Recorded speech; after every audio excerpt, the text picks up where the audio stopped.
Sorry.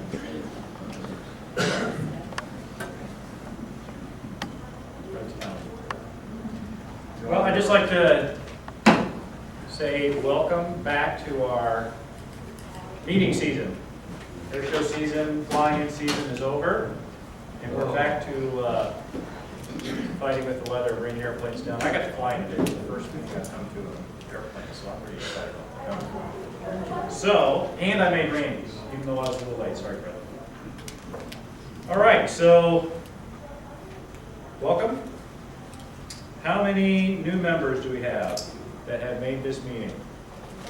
There's one there, John. Yep. John? Yep. Go. Yep. Would you care to introduce yourself, or is there somebody that would like to? Oh, no, I'm John Gogol. I'm from Portland. My family has acquired a T-28 and we're starting to restore that. Fantastic. Been a while since we've got these T-28 finalists, so it's good. Brian Silcox. Brian, Hi, I'm Brian Silcox, the Gig Harbor, glad to be here. welcome. Andy's a photographer. John, another photographer? Of some renown. Excellent. Excellent. We have any guests besides the Toomey family? Steve Sawyer Steve? from Bothell, I guess. Excellent. You're just kind of jumping in, visiting, or? Here, I know Steve and I'm a T-38 fan. Excellent. Excellent. Well, welcome. We'd love to have you here. Our veterans, how many veterans we have here today? Several of our veterans here. Our distinguished veteran of the day is Dave Toomey. So thank you, everybody. Appreciate your service.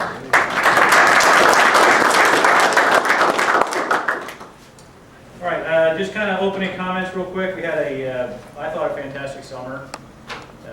Very hectic for all of us, as always. So we appreciated everybody's support at the various fly-ins at Arlington and those kind of things. And we're really looking to continue those kind of activities and build that strength in the squadron. So we've got our Warbird flyers that just got here, so thank you, Ed. We're going to get those out to everybody soon. Right? These are for new members. Everybody out here is going to get theirs in the mail, and so you have to see Ed about that. Yes. I can't afford to hand these out to everybody who's already paid dues. Excellent. Figure that one out. My logic. Figure that one out. With that comment as a segue, Fred? It's never too early to pay dues. So all of you who have paid 2009 dues, thank you very much. And if you pay your 2010 dues now, it's with the promise that should the board raise the dues, you won't have to pay an increased amount at some later date. So that's always an encouragement to pay your dues for 2010. I think you're so new that you're all paid up to 2010. I think so, and I think John is too, with the rest of you. Second item, let's see, the Reno Air Races. We had 2 boxes, 20-some people at the Reno races a couple of weeks ago. If you want to go to Reno next year, the first box is already full. So you'll want to get your deposits into me sometime to assure yourself a seat in the second box. And if we get enough, I'll inquire about a third box like we had a couple of years ago. And the third thing to keep in mind, you'll see in the newsletter, is that the annual dinner banquet is coming up the 12th of December up at the Medallion Hotel in Arlington. You want to call up there and get a reservation to make sure you get a room at the preferred rate, $89 instead of $129. The details will be in the newsletter. Number 4, we have Squadron Regalia up here if any of you want to renew your wardrobe. But Pete, your shirt's looking a little faded, and so,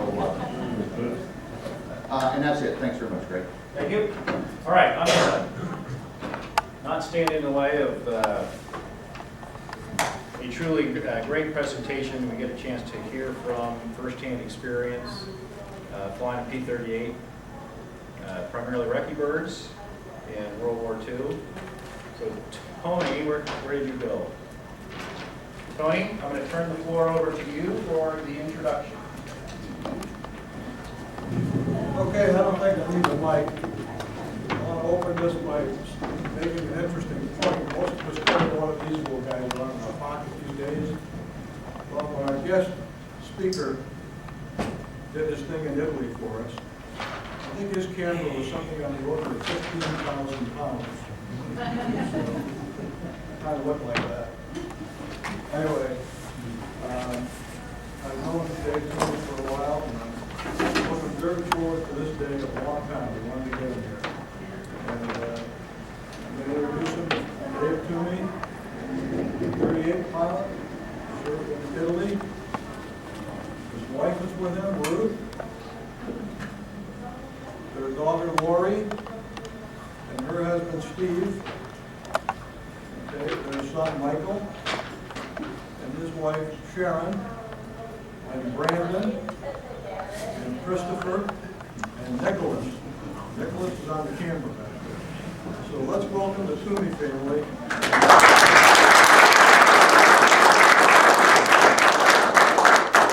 Dave, you got it. There you go. You'd rather face the Germans than us? Yeah, but it's on, so it's up. Here we are. Copy of that from you after. We'll try. The reason it's all in one piece is because I haven't tried to fly it yet.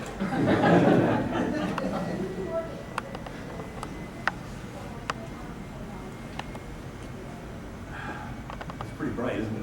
It is bright. I'm privileged to be here. Believe me.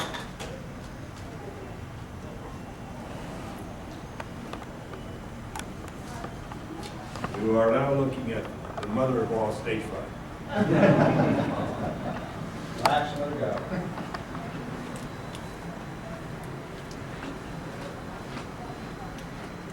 I guess I have about an hour or less. You have however much time you want. Oh, This is a very friendly crowd, despite our demeanor and our looks. Very friendly. well, I talk all day but thanks for the microphone. Can you hear me back there? Yeah, I'm trying. Who's that blowtorch inside Speak here? up. Bill? If not, I'll use the mic.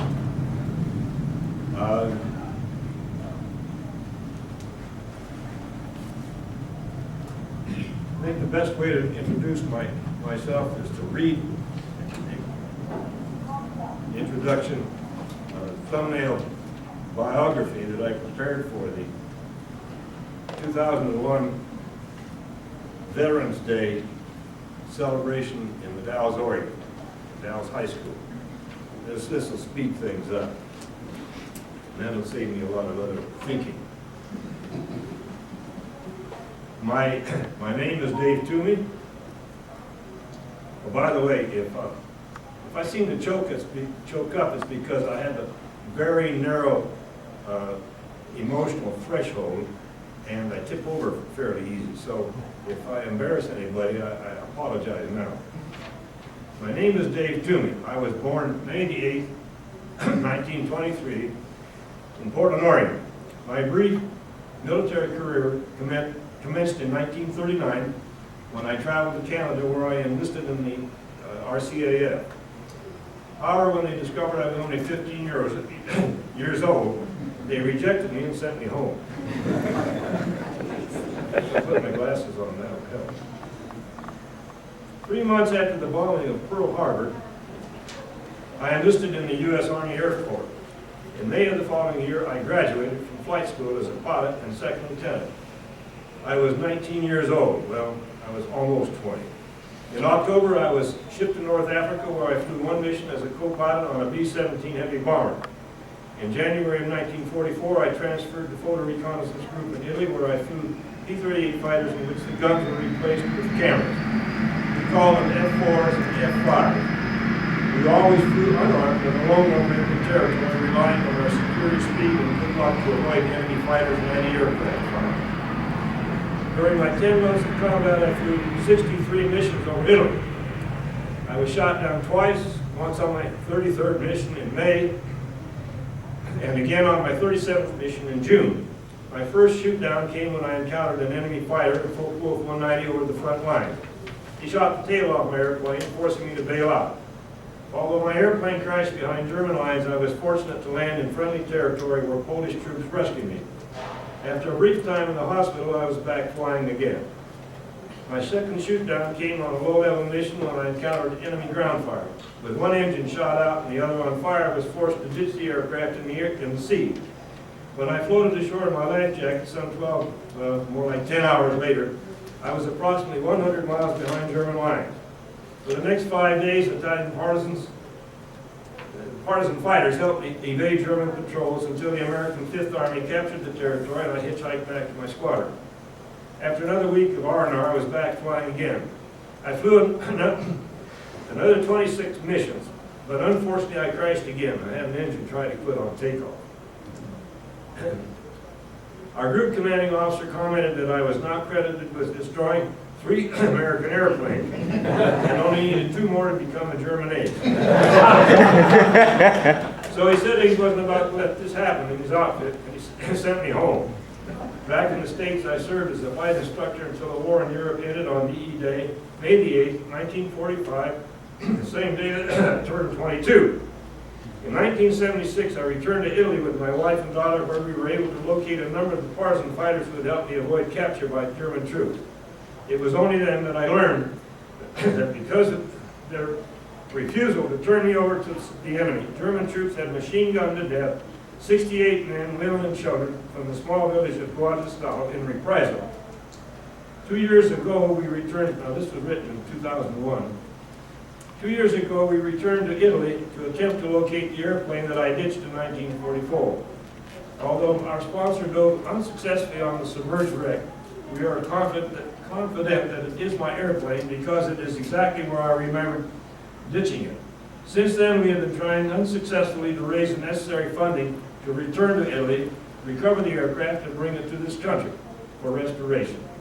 During this recent trip to Italy, we again visited the village of Guadalajara and the beautiful memorial where the murdered villagers are buried. Now,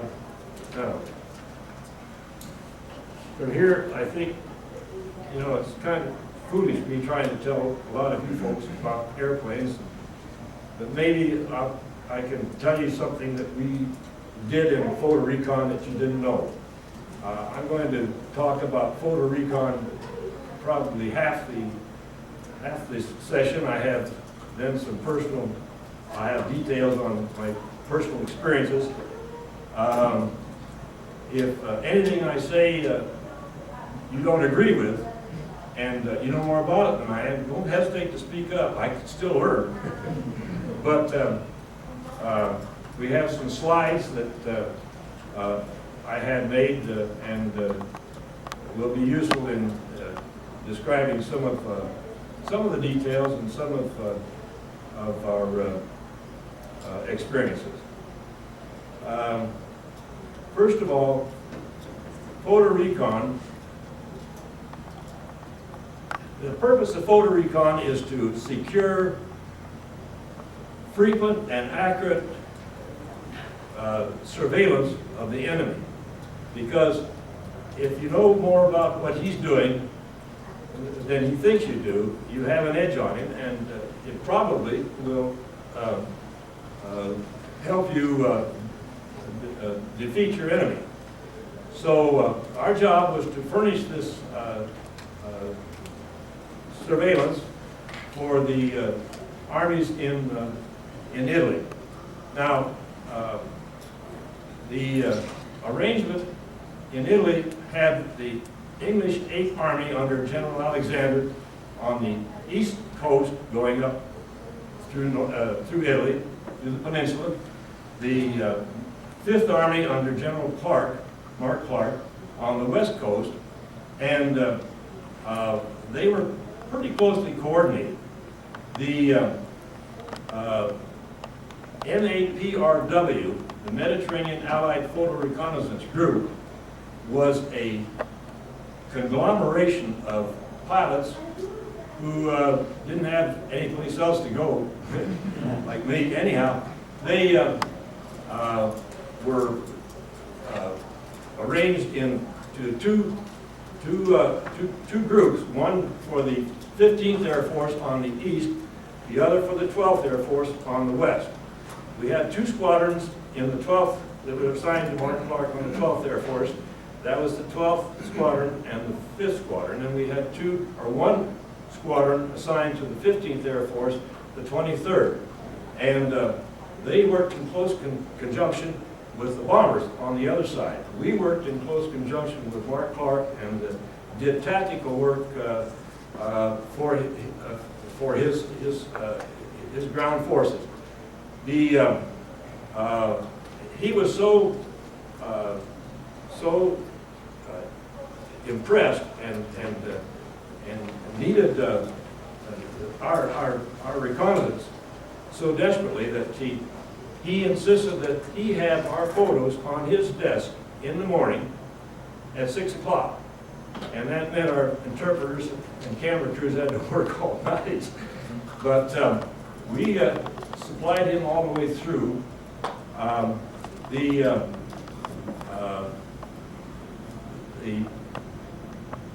pilots that we had were a multi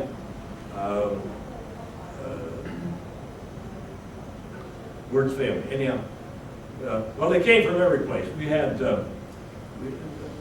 Americans, we had English, we had Canadian, we had Australian, New Zealand, South Africa, Free French, Free Poles, and they were banded together in groups more or less by themselves, but coordinated all through the MAPRW.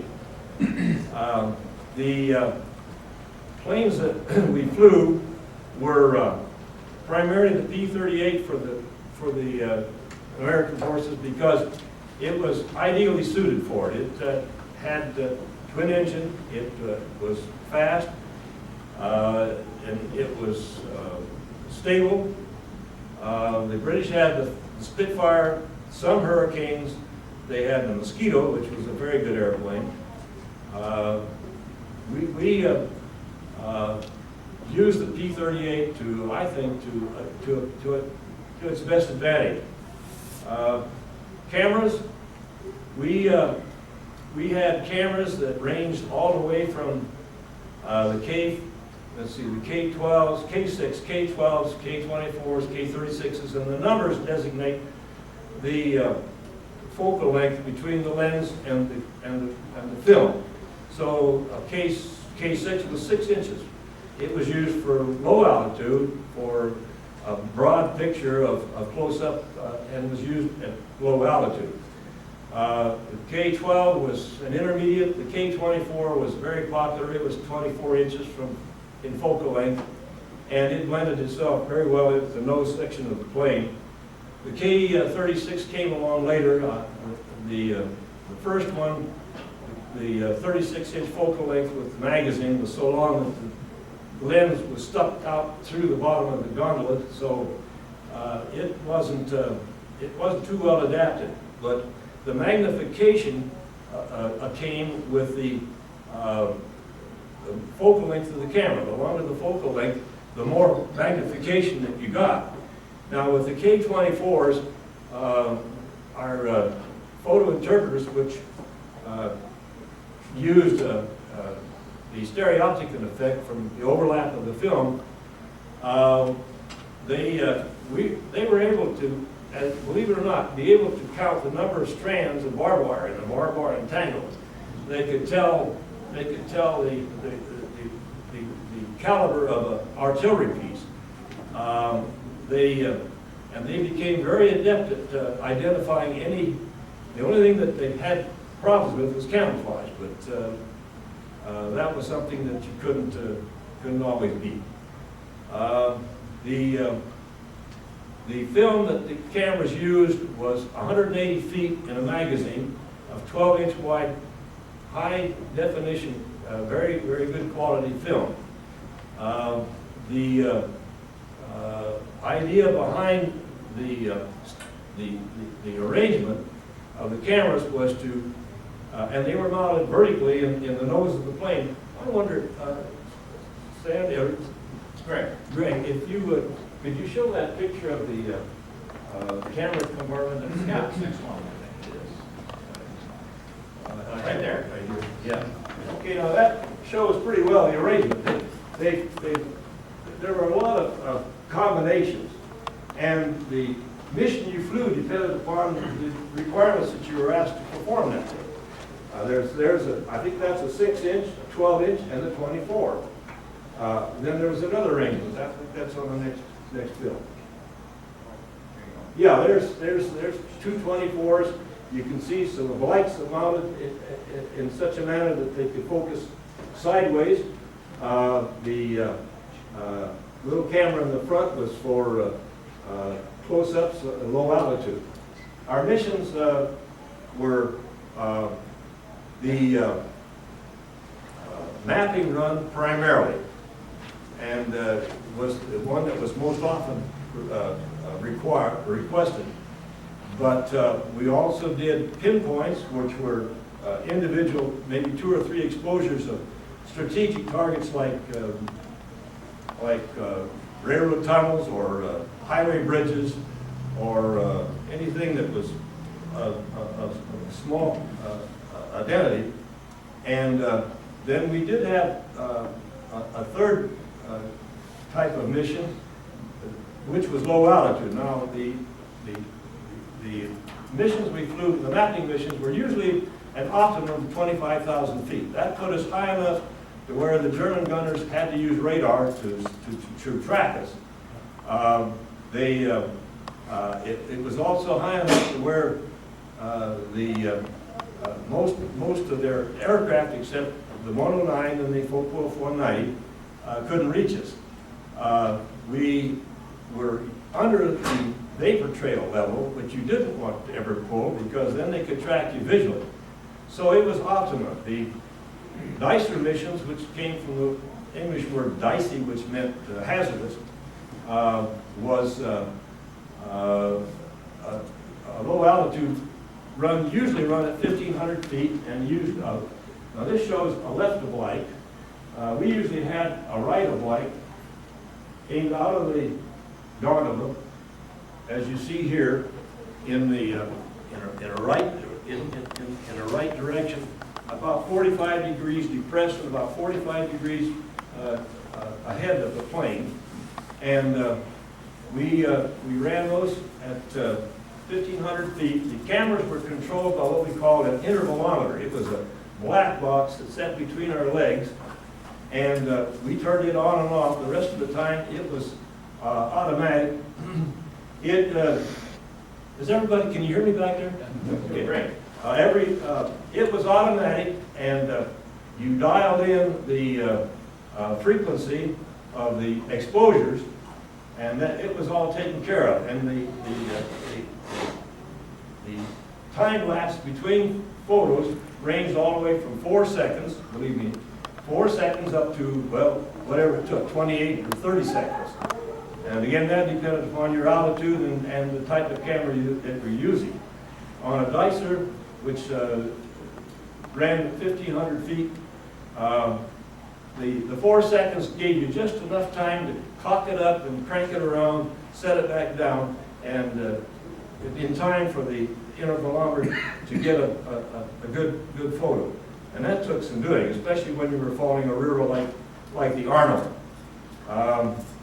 The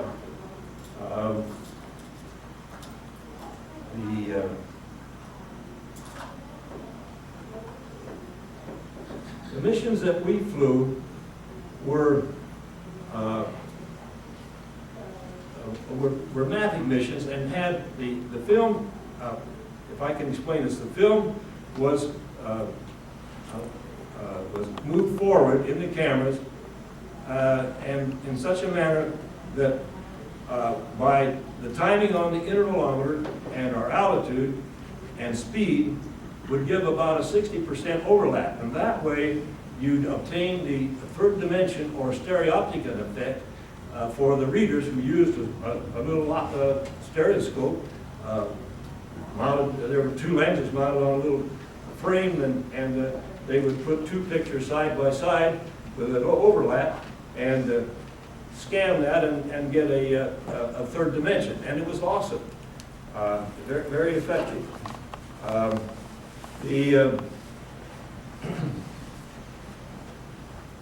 let's see. Oh, what I did want to show you is the mapping run. I have a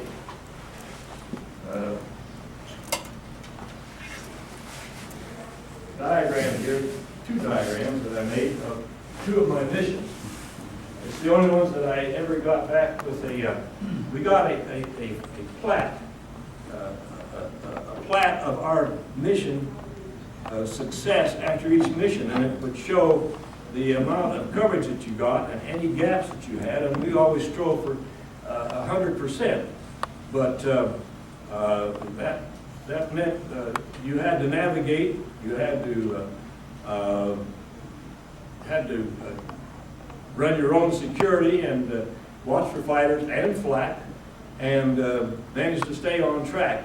They would give you a map that would cover a target area. The target area here, let's see, the target area of this particular map was the one outlined in yellow. And you always overflew enough so that you'd be sure that you got your coverage. I did get 100% on this mission. I got 100% on this mission, and I got my ass chewed for doing it. The reason being that Colonel Polifka, who was our group commander, felt that by flying straight and level, I was not watching close enough for flak or for fighters, and he sent Major Barfoot over from Siena one day to headquarters and told him to chew me out and tell me to keep my head up out of my rectum and pay more attention or I would get shot down again. So I argued it didn't do much good, but I tried to point out that with good checkpoints and without any problems, really, that you could do more scanning for fighters and flak by letting them just riding out on a plane on a magnetic heading. This group was taken with that direction being north. There were 5 flight lines. The entire area was 40 miles wide by 130 miles long. This encompassed 5,200 square miles, and it was flown at 26,000 feet. What we would try to do is come in on, while we were still not being harassed, come in high, fly the mission, and when we left, to leave on the way going home. But I never could, this didn't work out the way. But anyhow, I was headed for home when I finished my last run. Now what we would do is turn the cameras off, turn them back on again. Here, that was just the on-off button on the intervalometer. Do the same thing here, and so forth. In between time, while you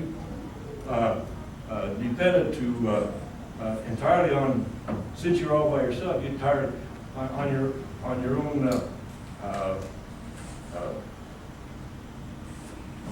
watchfulness for enemy flak or for enemy aircraft. This mission was a little bit more. I got 100%, but it was only lucky because I kind of screwed up. The map area that they wanted, the target area, was 50 by 100 miles, and that was 5,000 square miles. There was a highway over here, and I started in on the highway, not realizing that I could have conserved film by starting a little bit later. But anyhow, there was 6 flight lines on this. I realized my mistake here, I cut off my cameras a little bit early, but when I got through, I became concerned that the wind had blown me off of my target, and I might not have picked up the flight lines and gotten left some holes and gaps in it. So I left the target, came back and flew another run, using up any film that I had left, and in that way I was headed home, which worked out real well. Now these numbers here are the number of exposures on each flight line. There was 28, 26, 29, 22. So for a total of 154 exposures on this flat, North was up this way, so this thing was angled in that manner. And there were towns, Parma, Modena, and Mantova, and I got a lot of flack, I think, on either Modena or Mantova that day. On this run on my 48, there were 163 exposures, because it was quite a bit longer. But it wasn't always that easy. If, as I said, we were dependent on watchfulness in order to anticipate any trouble. Fighters were the worst problem. They would, if they knew what they were doing, they would try to come in from below on our 6 o'clock and behind us and come up under us, which made it very difficult to see them. And but the protection you had was to constantly crank the plane up and clear your tail, crank it up the other way, clear your tail, and live in the rear view mirror. You always kept one eye in the rear view mirror. It was up here, and it was located in such a manner that you could scan pretty well anything behind you. It was not only helpful for fighters, which we saw occasionally. It was more importantly for flak, because you could always depend that you were going on getting some flak. We got flak, I don't know, just about every mission. In fact, my first mission was over the front lines at the Rapido River next to the Abbey of Monte Cassino. I was flying it at 26,000 feet, directed to fly it at 26,000 feet. I had 8 flight lines, and I was a neophyte. I was an eager beaver, and I flew the 8 flight lines, and on 5 of them I got flak. And on several of them I got flak so close that it rocked the airplane, and I heard it. And when I got back, there were a few holes in the airplane, and I received a good chewing out for hanging around under those circumstances. I told him, well, I thought that's what I was supposed to do. But anyhow, I caught hell for bringing a plane back full of holes that had to be patched up.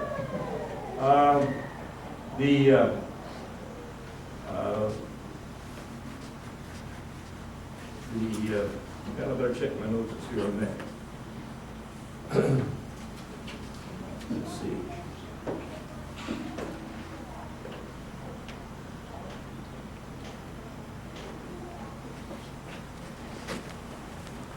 Okay, we also had what we call targets of opportunity. If we saw anything suspicious, and it's hard to do from 25,000 feet, but a little bit lower than that, and you see something that you think, and you have film, like we did on our pinpoints, why we were given freedom to go down and film it. And a lot of times we turned up activity that they didn't even, the Army, the 5th Army and Clark's outfit, they didn't even suspect.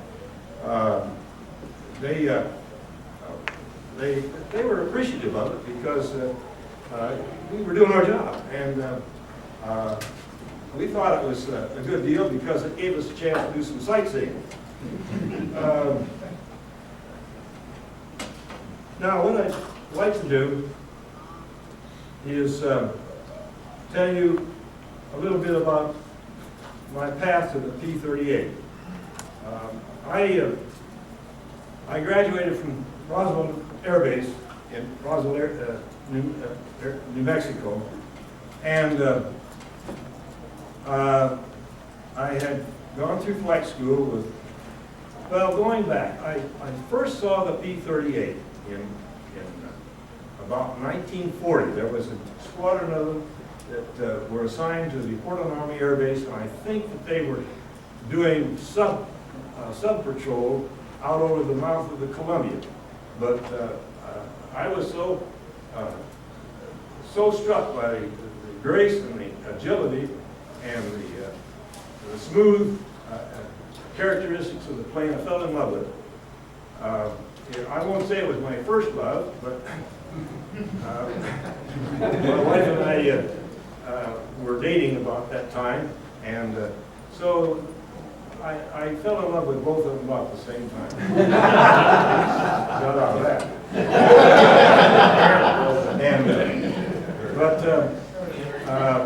I went through flight school determined and assured that I would fly fighters and would go to Williams Field and be a P-38 pilot.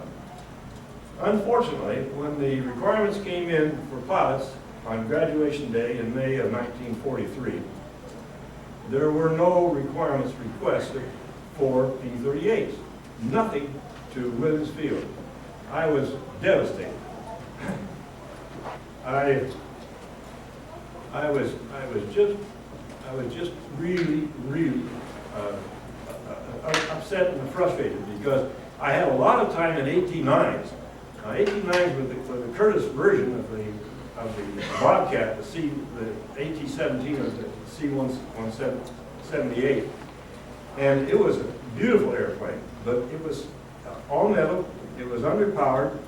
It flew at 90 and it landed at 90, and but doing aerobatics, it was a jewel, and I flew every time I got a chance. I flew the AT-9, and Lieutenant Ice, my instructor, assured me that don't worry, we were going to get you to Williams Field. It didn't happen. I ended up in Fredo, Washington, as a co-pilot on a B-17. What a letdown. I immediately started application for transfer. And immediately I was threatened with a court-martial. So I cooled my heels until we got to Rapid City, South Dakota for advanced B-17 transition. Applied again, immediately was threatened with another court-martial. And again, at Scottsfield, Illinois, before we were assembling for overseas, Norfolk, Virginia, another court-martial threat. When we got across to North Africa, I had to wait until we got to Tunis, where the 99th Bomb Group, the bomb groups were stationed at the time. I applied for transfer again, and this time I was told in no uncertain terms, you are either going to fly a B-17 or you ain't going to fly. Well, that's pretty well told the story, so I flew. I flew one mission in B-17s.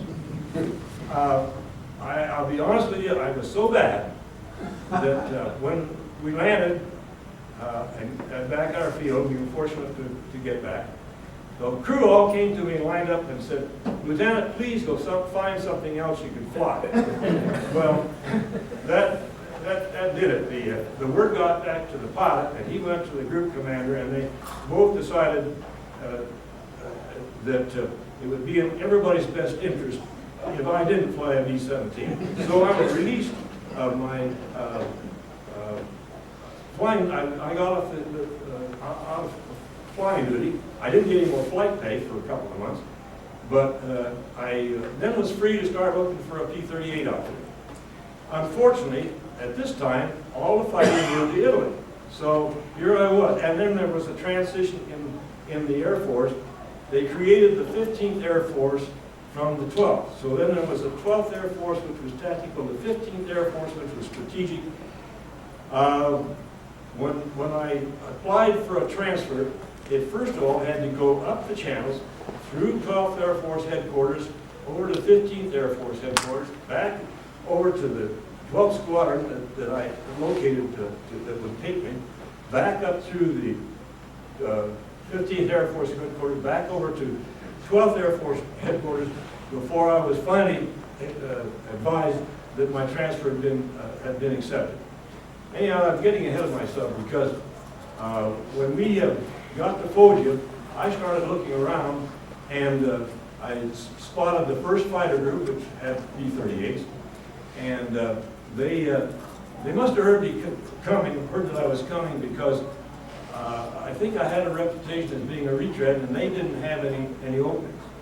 So that was heartbreaking. Well, I found the 14th fighter, and I went over and talked to them. The same thing happened. They just didn't have any openings. But somebody along the way said, have you tried the photo outfit over on the other side at Naples? And they're usually hard up for pilots. Well, that was good news. So I caught it right over to Naples to Migliano Airport and hunted down the P-38 outfit there, and I talked to the commanding officer and explained to him what I wanted, why I was there, and he said, I'll never forget he words, he said, boy, are you lucky. we lost 2 pilots last week, and you got a job. Well, that was luck. Anyhow, I started flying P-38s in a very short time, and I checked out in a rather brief spell. I did a couple of blindfold checks, in the cockpit, which I passed 100%. And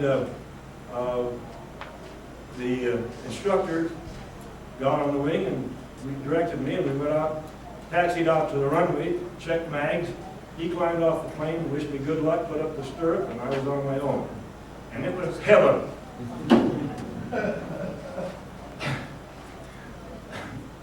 The 38 was everything I'd ever dreamed it would be. So I became a liability more than I did an asset. I can't explain it better than to say you give a teenage kid, well, I guess I was about 20 then, 3,000 horsepower hot rod and turn him loose. He's going to get in trouble.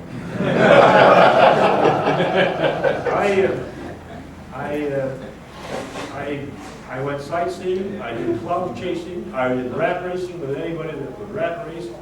I became the unofficial check pilot for the 12th Squadron. I lived at the airfield at the flight line.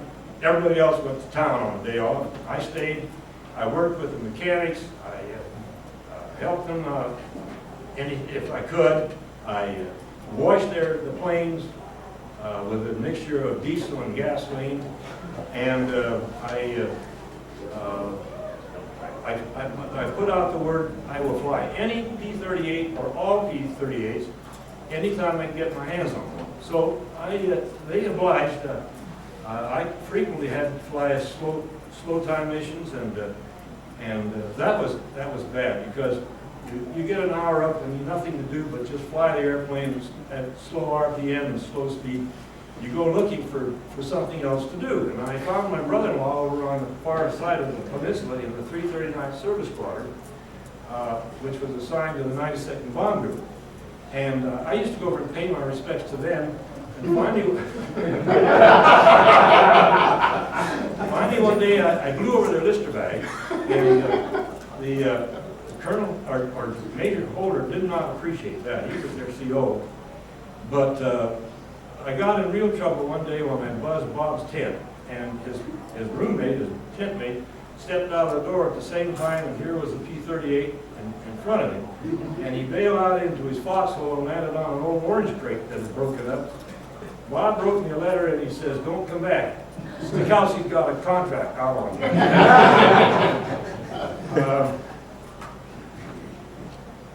Like I said, that I volunteered for anything and everything. Eventually I was permitted to volunteer for, well, let's see, my first shoot. On my 33rd mission in May of 1944, I was assigned a mission over the front lines,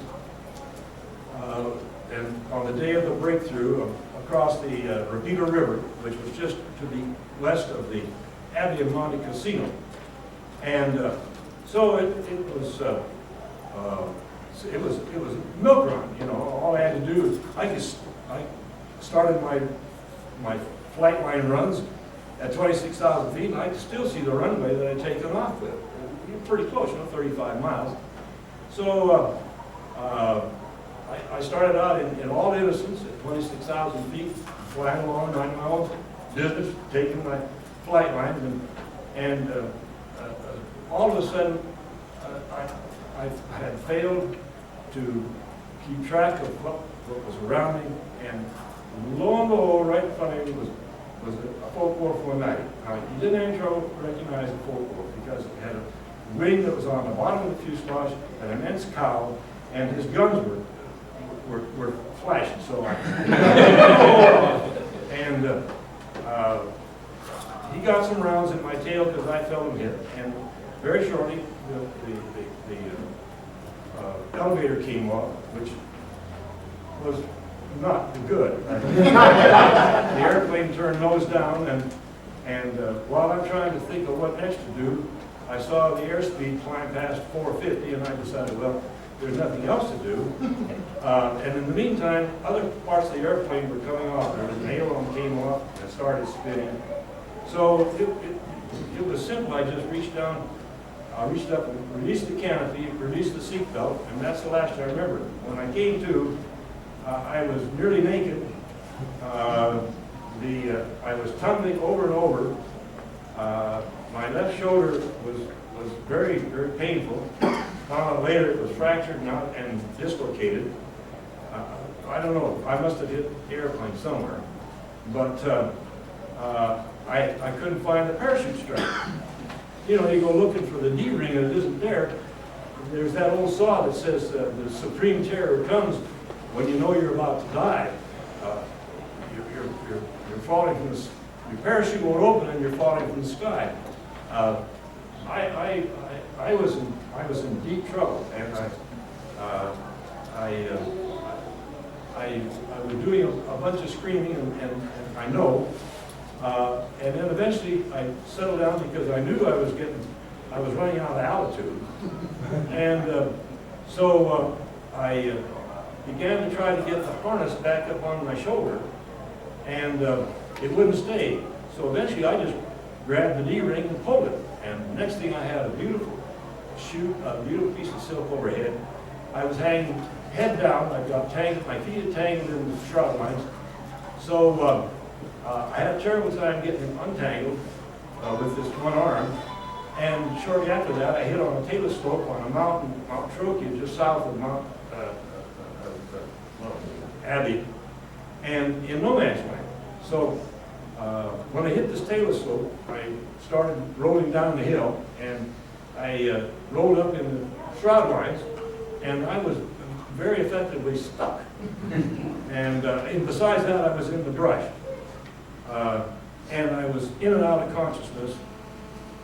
Fortunately, some Polish troops had seen the parachute, and God bless them, they elected to bring a stretcher up, and they found me. I didn't, by this time I was delirious. When I heard voices I didn't recognize, it sounded like German. I didn't know what German voices were. Well, they were talking in Polish, but I still got my gun out of my holster, which was hanging down around my legs. And I couldn't see because the slipstream at that speed had pretty well bruised my eyes to where I could just barely make out shadows. Well, the Polish didn't take any time. They kicked the gun out of my hand and strapped me on this stretcher, and then they left me with one guy holding his hand over my mouth, so that to stop me from yelling and screaming because I was hurt. And they went over and ambushed a German patrol coming up the hill. Well, we'd been under artillery fire, and we knew that we were the Poles told me that they knew we were in trouble. So, but they ambushed this patrol anyhow, and when they came back, I was really pissed because here I was, a bait in the trap, and I really wasn't in the mood for it. But they were very glad. They had hand grenades, potato mashers, and boots, which was the first things they went after. And then they carried me down the hill. So I ended up in their evacuation tent, frontline aid station that night. And so much for that. That was my first shoot. The Polish soldiers saved my neck. Then my next I went on R&R for about a week and talked myself back into flying again. I bribed the flight surgeon, I think, with some mission whiskey, and was able to get flying back as soon as I could. And then lo and behold, I volunteered. Now, the old saw again was keep your mouth shut, your bowels open, and never volunteer. Well, that was the Army slogan, but I abused it, and I volunteered. And my first dicer mission was to come down the Arno River east to west, and it meant I had to fly at treetop level into Florence, climb up to 1,500 feet, and fly the Arno River, skidding around turns and doing all kinds of manipulations in order to get the pictures, which one it came off real well. I got a lot of flack at Pisa, but by bending the throttle handles, I was able to stay in front of them, and I got back out to see him and head home. 4 days later, I was asked to volunteer again. They wanted another picture in the same area. Clark wanted photos taken of the foothills in the Arno Valley just north of the river. So I was selected, and it didn't bother me a bit. I knew where I was going.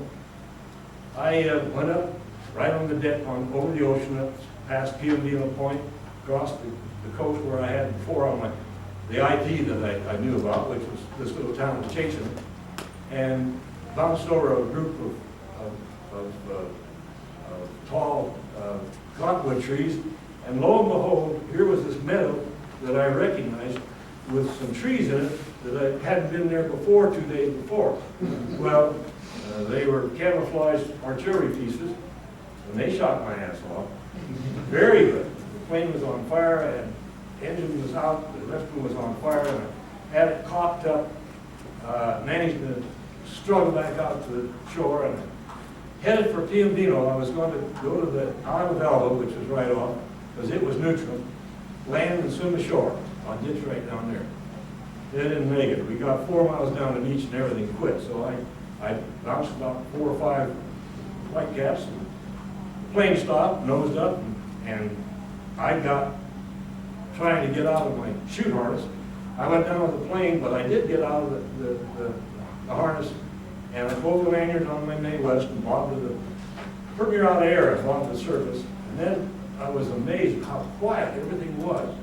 There was nothing, no sound, no nothing, just waves and wind. Well, I figured, well, this is good. I just waited out. Somebody would come out with a boat.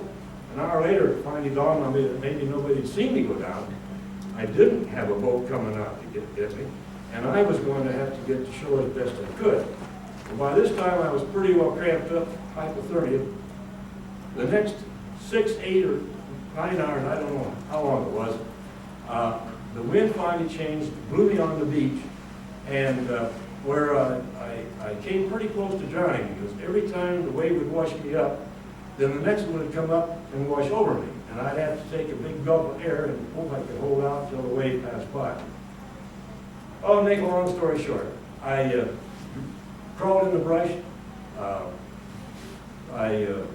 hung my socks out to dry, got out my escape kit because I was obvious that I was going to have to do some walking, and got out the big silk map of the Peninsula of Italy. There was a little compass, which was about the size of my thumb, that had a fluorescent button on it for north, and the Italian-American dictionary, and located pretty well where I was at, waited till dark, started walking. I had climbed through barbed wire entanglement, and I got hung up on the barbed wire, got a pretty nasty gash in my hand. It was bothering me. But I managed to get through an earthworks, and then I had to detour around a bunch of German troops that were holed up in a building, a farmhouse, and I got to the main highway, and I had trouble because every time the moon came out, I had to hunker. It was a full moon, and I had to hunker down and wait until the clouds covered the moon before I could move out again. So I took up a lot of time. I got to the highway, there was an ornamental gateway. I peeked around the corner of it, just then the moon came out from behind the clouds. Here's a German sentry standing there with his rifle over his back, smoking a cigarette. Well, he didn't see me. I think he was half asleep. And I slipped around on the other side of the gate, got to the highway, went down in the ditch as far as I could go, and waited for a break in the clouds, in the moonlight, as well as a break in the traffic. And it was solid. The Germans were pulling back.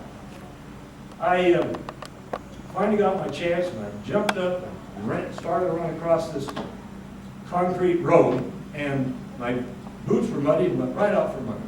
So there I was, flat on my butt. And here was a big tank coming right at me. I knew it was a tiger because of the size of it. And I didn't even bother to get him. I just rolled off the road, and I got out just in time. The tracks went by, and there's a lot of wind comes off those tracks, believe me. Especially if you're close enough to feel it. Well, I was. But anyhow, I kept walking. I'm pretty proud of myself because by this time I managed to evade any trail. Well, I'd heard some dogs barking at this farmhouse, and they were German Shepherd. Now, if you've never heard of German Shepherd, you'll never forget it because you'll recognize them the next time you hear it. And they were German Shepherds, and I stayed away as far as I could from that farmhouse. I got into the trees and the brush and started to walk. I found some water. By this time I was pretty thirsty. And it was a mud puddle, but it was covered with scum, but I cleaned that off, pollywogs and all, and I drank until I couldn't drink any more. I walked till daylight, and I climbed into a straw pile. Figured, okay, this is great because the sun will come out, I'll be in the straw pile, I'll dry out, warm up, and I can get a good night, good day's sleep. About 10 o'clock in the morning, I heard Italian voices. It woke me up. And they were arguing. The next thing I knew, they stopped arguing. And then the whole straw pile was lifted right off of me, off to one side, and I was staring 3 pitchforks in face to face right at my eyeball. And these old these Italian farmers were as amazed as I was. And I remember enough Italian to repeat I was an Americani, I was a pilota, the partisans would give me help. And I eventually convinced them that I was legit, but then they got in an argument. What were they going to do with it? Were they going to keep me, hide me, or were they going to give me over to the Germans? Just then 2 trucks came up the road, German trucks full of troops, and that made up their mind in a hurry. They grabbed me, we jumped in the brush, and later turned me over to, the Germans didn't see me, so they turned me over to the partisans that afternoon at a cave that they took me to. And I stayed with the partisans for the next 4 days, and a different group all the time. They eventually, I asked the leader, they all went by nom de guerre. You didn't know what their real name was. The nom de guerre of the officer that was in charge of the group that I was with the most was named Cingoli. Well, that's Italian for pig. Yeah, there he is. And that's his family.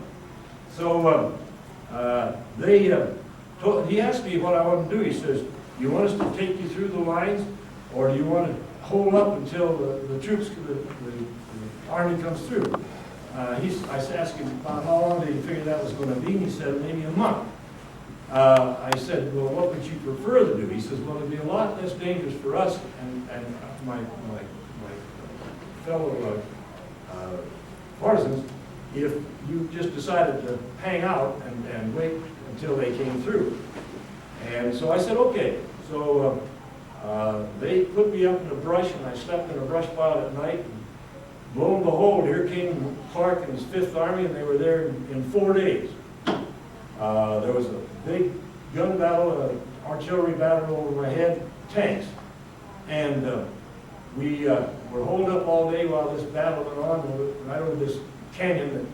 And We didn't have any water, but the Italians had a solution. They'd all brought a jug of wine. So before long, I got pretty smashed. I wasn't used to drinking wine. And the last I remember for some time was trying to sing "Roll Out the Barrel" in Italian. Anyhow, the fire eased up on the hill, and so they said, well, it's time to go up and turn yourself in. So we climbed the hill and found a battery of about 6 or 8 Sherman tanks on this hill, and I hollered out to them that I was a Yankee, I was coming in, and they said, well, whatever you do, keep your hands up. So me and about 4 or 5 partisans came out with our hands up, walked up the hill to these tank crews, and I remember this big sergeant coming out, and he took one look at me, and he says, I'll never forget these words. They're a little explicit, but he says, Jesus Christ, Lieutenant, where in the hell did you come from? Well, I explained to him, and he took me in and turned me over to the major that was in charge of the battery. He gave us, each one of us, a loaf of white GI bread, and a jar of apricot jam. And that went down in a hurry. In the meantime, the majors called me up to his tank and had a map out and said that they were pulled up with an artillery battery that they couldn't locate, and maybe I might know where it was and could help them. I said, yeah, yes, I know where it is. That's the bunch that shot my ass off. And I said, they're right here. So I put in my Italian map, and he correlated that to his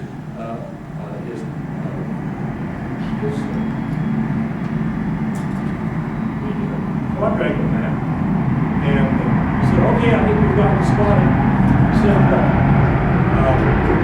what the hell? Go ahead and give me a shot. So I called me in, and 10 minutes later, this bunch of freight trains that crossed overhead, and it was the darndest artillery battery I ever heard. And the next thing you know, way down there on the beach was a big cloud of dust. It was just immense. It's like an atomic bomb that hit it. And he came back a little while later, and he says, well, Lieutenant, he says, that did it. He said, we got him. We're moving out. He says, I want your map. What do you take for it? I said, another loaf of bread and a jar of jam. So I started down the road hitching a ride with this loaf of bread and digging the jam out with my finger. And, you know, I could not get anybody to stop. Nobody. I was so dirty, and all I had was my bars. I ditched everything else. And they thought I was Italian trying to hitch a ride. And finally I got enough ticked off, I just stepped out in front of them, and the Jeep came to a screaming halt, damn near hit me. And this captain started to cuss me out in Italian, and I stopped him. I said, Captain, I said, I'm a Yank, I need a ride. Well, he finally settled down, said, climb in. He had 2 GIs in the back, and I sat there, and for the next 5 or 10 miles down the road, they took particular joy in harassing me about why I didn't use a mule or something like that. It was a lot better than an airplane, and if I got hungry, I could always eat it.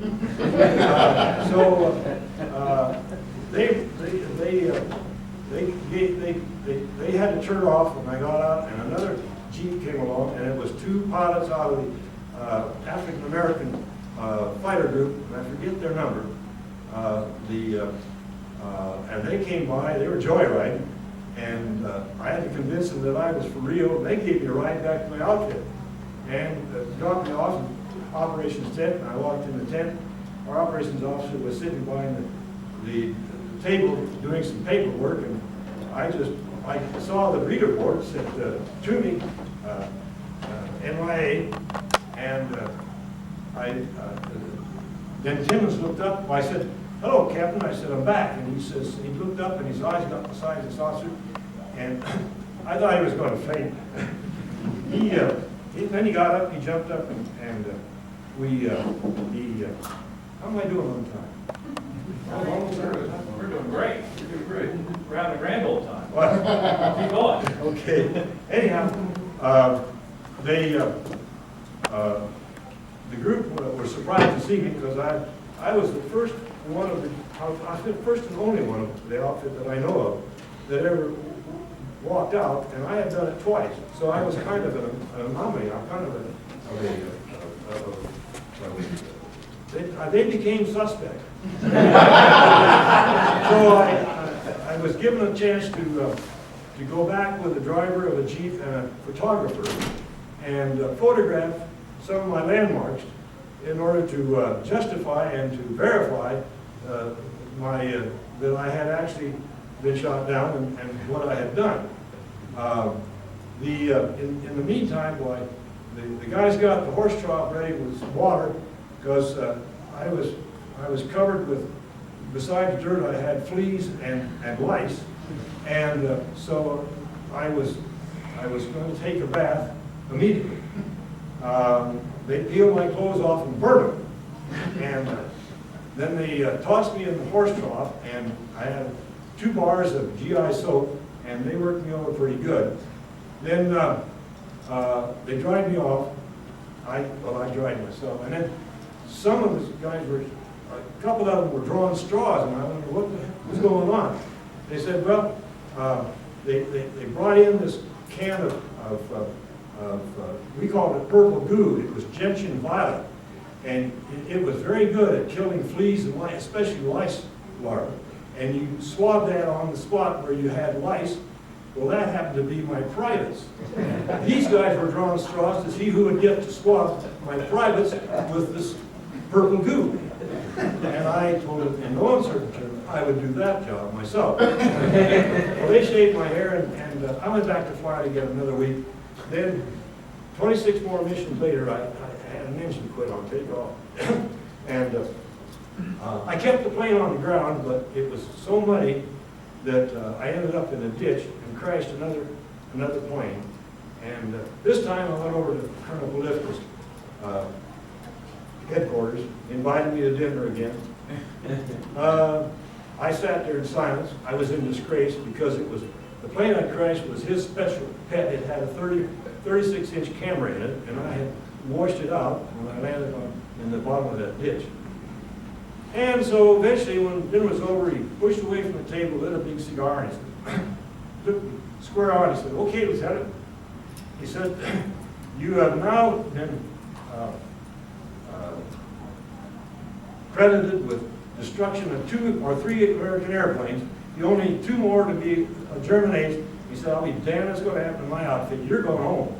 He cut my order the next day, and I was out of it. I got a trip back to Naples on a B-25, and then caught a Mariposa at Matzenliner, and was home, and I landed in not New York, but where? Boston, yeah. Landed up in Boston, and they didn't even give us a chance to get our feet on the ground. They loaded us off the ship right onto a troop train, and we headed for Chicago. Well, we bribed the porter, and he got 2/5 of whiskey, and that didn't even last till we got out of the depot that time. But we got to Chicago, and I called. I gathered up all the loose chains that the guys had. There was four or five of them, and I started putting nickels, dimes, and quarters in the payphone, and I called Ruth. And she answered the phone, and so I says, she said she was kind of surprised to hear me and my voice, and I said, when are we going to get married? She said, "Well, don't you think you'd better propose to me?" I said, "I already did a year and a half ago." She said, "Well, I just want to hear it again." So I said, "All right, when are you married?" She says, "Come on home, everything's ready." So 4 days later, I was in Fort Lewis, and then down to Portland, and the wedding was held that Sunday. So I've been married now for 65 years, and gotten along just fine, more or less. I'll tell you what, let's do. Let's run through these these slides, and I'll try and a picture's worth 1,000 words, so I think it would help a lot. I'm about to lose my voice anyhow. Let's see. Yeah, those are my favorite planes. The one in front is a fighter with, you see the guns. The one in back is a photo recon, and you can tell by the camera window there, as you see it here on the model. Go ahead, Greg. Camera pictures right there, so. Oh yeah, that's a J model that came into us, and it was the first J we got, and everybody had their name on their own planes, and that was all that was left. So this was assigned to me as my airplane, and I painted my wife's name on it, Noah Root, and she was an excellent airplane. The J model was everything that the G and the H models were. But unfortunately, she went to the invasion of the southern coast of France in August, and they had 2 other planes lined up along the runway, and some P-47 pilot came in all shot up and cartwheeled out through the whole bunch, and everything burned up. Pilot, no. So much for the Noah Root. There she is. That's a high school graduation picture. Flash. Okay, next. Oh yeah. Okay, now this is my first mission. I don't have anything to point at, but I'll get over here. This is Naples, and this is the Abbey of Monte Cassino. This is the Gustav line, the Rapido River, and the fighting was going on there, so that when I got shot down, the plane landed on this side, the wind blew me across this side, and I landed on Mount Trocchia over here. And I shouldn't get my finger. And that's where the Polish fellows found me. And that's Rome up there. You can give me the next one if you want. Oh, that's the crew chief, this kid, of the plane that I got shot down in. That was 119, or Rosie's Roving Rascal. And he was broken up to lose his airplane. The crew chiefs treated their airplanes as though they were part of the family. I know that when I took the plane up, it was an avowed milk run, and so everybody took their beer ration, which they had just received, and put it in the boom on the right boom of the airplane. And that way, on a short mission, when I got back, the beer would be ice cold, and they'd all have a party. Well, I didn't bring the plane back, and so the beer didn't get back. And this fellow and a bunch of the other crews came in when I'm laying there in bed, all strapped up, could hardly see, lined up on the wall, and in unison they said, "Where's our beer?" And turned around and walked out. Oh, okay. Now this is for years I attended the Polish festival, Oktoberfest in Portland at the St. Stanislaus Catholic Church, and I was allowed to give a talk explaining how the Polish soldiers had saved my life. And then I later had this plaque made, which is done on a single piece of ponderosa pine by a friend of mine, and it's a replica of the memorial at the Polish cemetery and casino, where 11,000 Polish soldiers are buried. I don't know whether you can read it or not, but the wording, "We Polish soldiers have given our bodies to Italy, our hearts to Poland, and our souls to God, for our own and other people's freedom." And those words have always left me very humble. I presented the 27th day of September 1998, and it's now mounted on a wall in the general purpose room downstairs at the church, St. Stanislaus Catholic Church. So I've been honored there. Okay, next one. Okay, now this is the ducky poo. And I have to explain the number. That's the crew chief on the left. His name is Red Holloman. He was from Tennessee, and he was pretty crusty. His assistant on the right, and he named his plane after his wife's pet name, and it was Ducky Poo.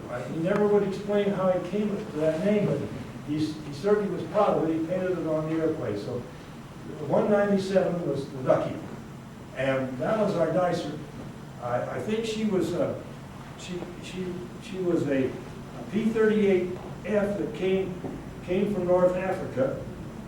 She was a derelict, and the crews fixed her up and put more powerful engines in her. And we stripped everything out of it. No armor plate, no guns, no nothing, just one camera shooting a right of light over on this far side, and that was our dicer. And people always ask, well, how fast would it go? And I can only answer that by saying, it all depends how scared you were. Red, when I came back from my first mission, which I did successfully, he accused me of bending the throttle handles. And I explained to him that I was doing my best to push the airplane a little faster, but he understood. Anyhow, he passed away shortly after he got home. What an airplane. Okay, this is my mission, the two missions. The first one came out here past Elba, Pila Point, here over the marina of Chechena, which is my checkpoint. First mission, I flew into Florence on the deck, dodging trees and to stay below German radar. And then I flew the Arno River out to Pisa and cut off the cameras. Well, I ran out of film, but I got flak, heavy flak at Pisa, and once again, I think I bent the handles on the throttle, because when you see bursts of flak right off your tail, you do everything you can to go a little faster. Then my next mission was the same thing, and I got up here. That's where I found a bunch of trees in that meadow that weren't there 4 days before, and that's where they shot my butt off. Here's the little village of Guadalistado that I was hidden nearby, and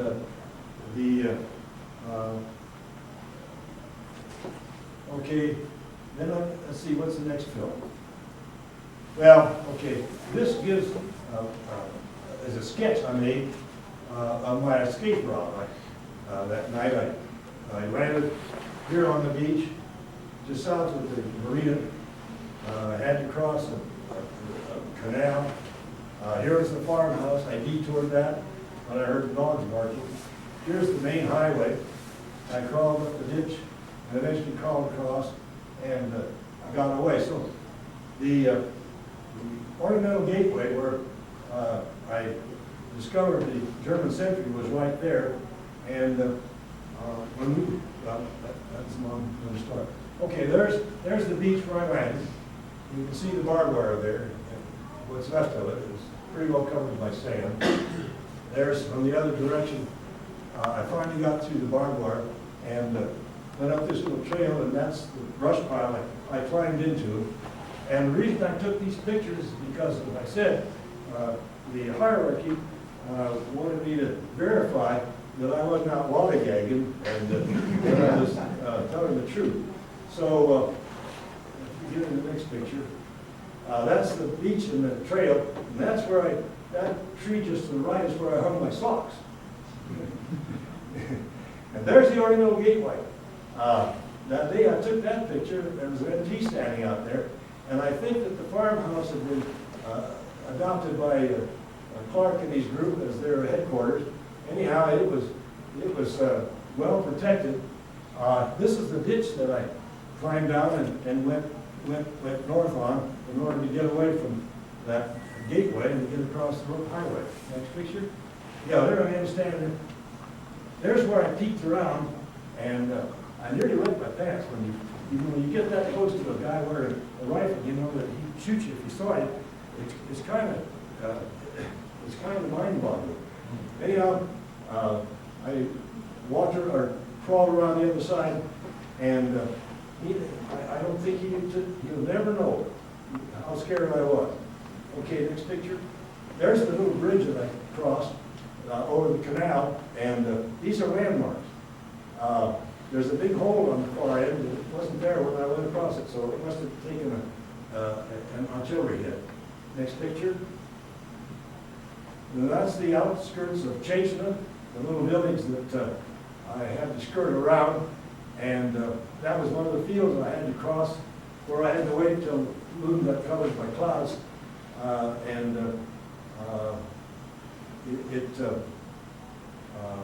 it was a pretty naked field to run across a field that open when you could hear German voices off in the distance. Let's have the next picture. And that's the family that we visited in 1976. We went back as a part of a tour with my wife's brother-in-law and sister and a group they had. And we detoured one day, rented a limousine, and drove up to go out and Stalo and located the partisans that had saved my neck. And we had a party, and nobody could speak Italian or English, so it was all hand, it was sign language. But when you get sloshed enough, you can pretty well talk. And it was then that I learned the tragedy of the one in the cell when they took me and showed me a bronze plaque that had the names of the 86 men, women, and children who were murdered in reprisal. The youngest was 8, and the oldest was 65. They were a wonderful family. There's the town of Guadalajara. Now that I took from the road, and I didn't go up to visit it, so I did not know of the tragedy at that time. But as near as I can tell, the grotto is right in this area here where the mass burial took place, where they murdered them, and they were all buried. The reason I didn't go up is because Major Toomey says, I'd stay away from anything like that because he says there's still snipers out there, and he says, you might run into trouble. So I didn't visit again until 1976. Okay? That's the canyon of the Chasena River where I was pulled up. And it's just over around this hill down that canyon. And here's where those tanks were all lined up, having the tank battle across the street. I forgot to mention that the night of that tank battle, there was a whole bunch of them piled out and left. And they were armed with teeth. There was bandoliers and ammunition over everybody's shoulder, rifles, hand grenades, and the whole 9 yards. And all at once, that German tank that was on the hill, firing south into our forces, went silent. And so that morning, these partisans all came back and they were elated. They ambushed that tank and took it out. They apparently dropped some hand grenades down the open a hatch on it, and they helped themselves to all the hand grenades and boots they could get. So they were a real excited bunch. Next picture. Okay, when we went back in year 2000 to try to locate the Ducky Group, this is the beach again. The place where I actually washed ashore is down where it says landing point. And the Ducky Pool is right off that, out there 3 miles. The reason we know this is because the Italians after the war marked all the wrecks in shallow water around the peninsula that could possibly cause trouble to the fishermen and their nets. And so they were located with Moran coordinates, and when we got there, we tried unsuccessfully to get a boat. We had a boat, it was a rubber raft, but the motor had water in it, so we had to go find something else. Next picture. And, well, there was a gentleman in the dive shop who told us in good English that he knew where the plane was.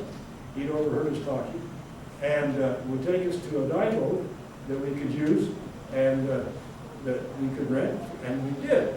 For $100 that day, we went out and we dove on the wreck, and it was our last day. We had to return to Rome the following day, so there had been a hard storm, and the water clarity was terrible. It was visible. It was about 4 feet, and 116 feet down. It was covered by mud, and the fellows did not have trials. All they had was pure oxygen, which is deadly because if you are not careful at that depth, on your return to the surface, you'll get the bends. And one of them did. He was hurt when he got to the surface. But anyhow, that's the ornamental gate where I ran in or encountered the German sentry right around this corner here. And that's what it looked like in year 2000. It was another landmark which our host was using to locate my path in order to determine where the wreck was, and it was very influential. They were convinced that they were on the right track. Next picture. Now this is the road that I followed from the farmhouse. The farmhouse is right there. This is the ditch. It's all grown up now, but that ditch was pretty deep, and it offered a real good access to the highway, and I used it effectively. Next picture. And this is the farmhouse, and that's the owner. He finally opened up, and we had quite a visit. He's pointing out bullet holes in the building that were left there as a result of the combat that occurred around the building. But he didn't invite us in, so we went on our way. Next picture. And there's the dive boat captain is the jolly little fellow on the left. That's me in the middle, and that's our sponsor, Bill Peters. He lives in Baytown, Texas. And he and his brother were the ones that put this program together. Next picture. That is taken at the location of the wreck over the wreck site, and that's the town of Guadalajara. And the place I watched ashore was over here, and I didn't realize it was so damn far away until I got out there and looked back. I still wonder how I managed to keep from drowning between here and there. Next picture. And that's our sponsor, Bill, gearing up, getting ready to dive. They were semi-pros in the diving. They'd done this before. They were wreck chasers, and they were done down leads on airplanes that were left in lakes and in the ocean and dive on them. And they had, at one time in Czechoslovakia, had located an ME-109 in a lake and had successfully retrieved it, got it to the surface, and left it in the water so that it wouldn't corrode overnight. And they went back the next day, and the plane was gone. And conventional wisdom had it that the Germans had been, or the Russians had them under surveillance, and when we broke down that night, they helped themselves, and we never saw the plane again. Now that's the grotto leading up to the memorial, which is right here. It's very picturesque, and every year the people in Guadalajara decorated with flowers on the anniversary of the tragedy, which was June the 29th. It was 2 days after I was taken over by the partisans, and 3 days before the American troops moved through. The next picture is the memorial itself. It's an obelisk with all the names carved on it in alphabetical order. The 68 men, women, and children. And again, the youngest was 8, and they were all 5 of those people were relatives, were related to our guest that day, our host, I mean. And the name of the family was Tarky, and there are 5 names on there. Tarky. Next. That's it. I don't know if I've covered this well enough. Are there any more? Is that the last? Yes, we skipped the last one. Skipped it. No more. There you go. There's one last picture. Oh, okay. That's the village in let's see, that was taken in,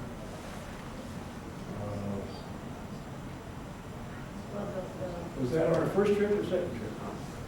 76. It was the first trip, yeah, okay. No, that was taken after, that's in color. And we didn't have color in 44. But it's taken from the road, and we're looking back, and the memorial, or the mass burial, is right here. So, I'm out of voice and I'm out of time. I'm out of film. Do you have time for any questions? Sure. Thank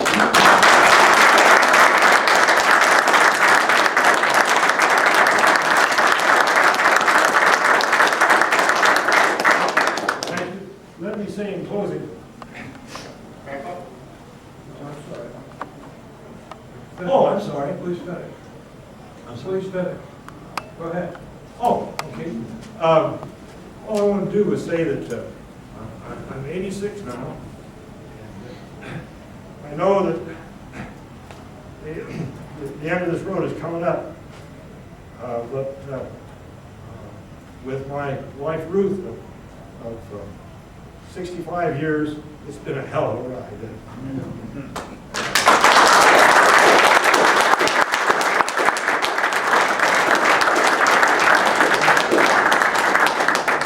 Folks, we've had a number of presentations with this group.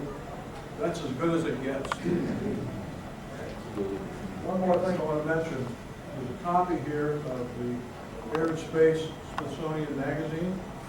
And this November issue has a feature article from that day. You might want to pick that up.